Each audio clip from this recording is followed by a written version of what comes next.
Pernah tidak, saat semuanya baik-baik saja, tidak ada masalah nyata, tidak ada ancaman di depan mata, tapi pikiranmu mulai berbisik.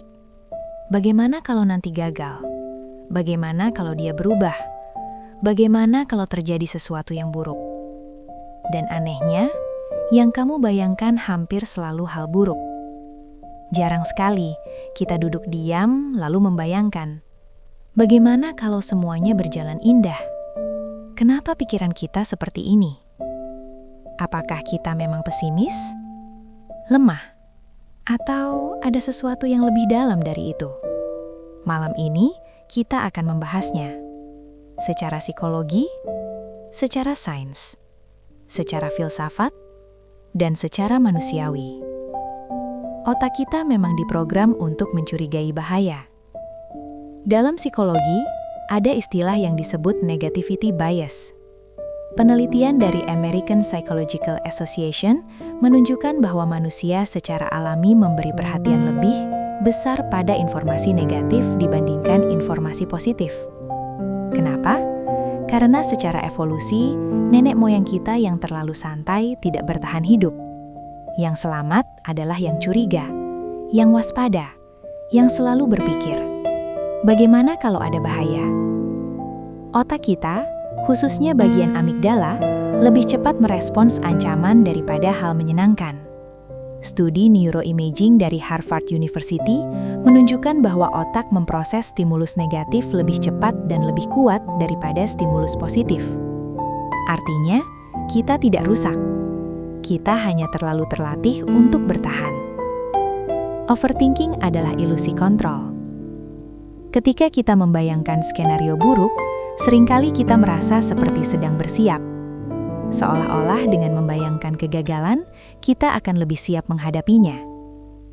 Penelitian tentang anxiety menunjukkan bahwa overthinking memberi sensasi kontrol semu. Kita merasa, aku sudah memikirkan semua kemungkinan buruk. Padahal, sebagian besar hal yang kita bayangkan tidak pernah benar-benar terjadi. Sebuah studi yang sering dikutip dari peneliti Cornell University menemukan bahwa sekitar 85% hal yang kita khawatirkan tidak pernah benar-benar terjadi. Dan dari 15% yang terjadi, mayoritas orang merasa mereka mampu mengatasinya lebih baik dari yang mereka bayangkan. Artinya, pikiran kita sering melebih-lebihkan ancaman. Filsafat Stoik dan bayangan buruk.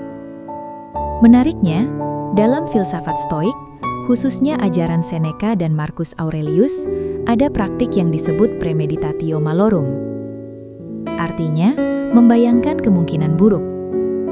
Tapi bedanya, mereka melakukannya bukan untuk tenggelam dalam kecemasan, melainkan untuk menerima kenyataan bahwa hidup memang tidak sepenuhnya dalam kendali kita. Stoik tidak berkata, jangan pikirkan hal buruk. Mereka berkata, sadari bahwa itu mungkin terjadi, dan kamu tetap bisa memilih sikapmu.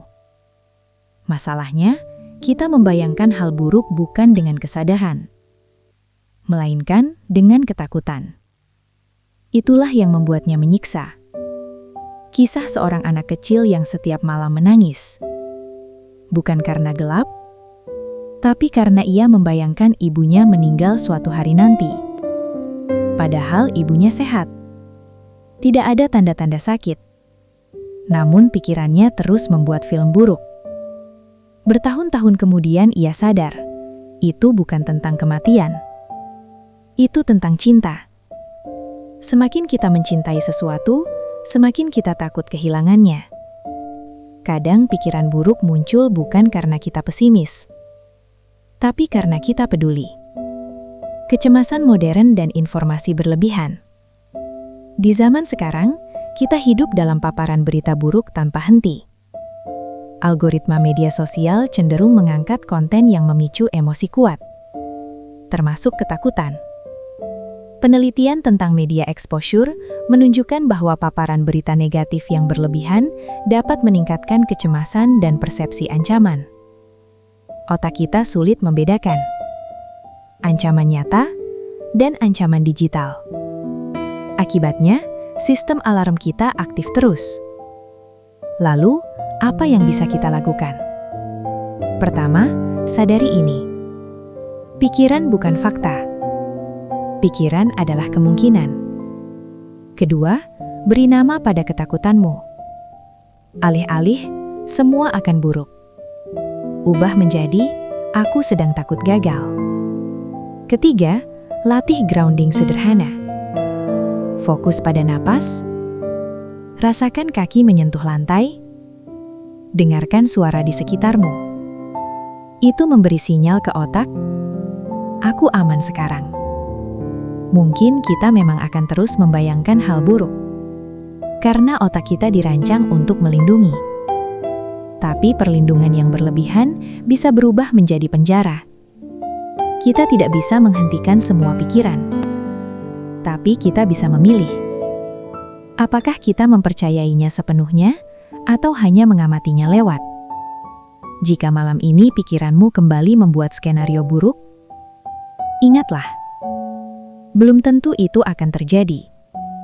Dan kalaupun terjadi, kamu mungkin jauh lebih kuat dari yang kamu kira.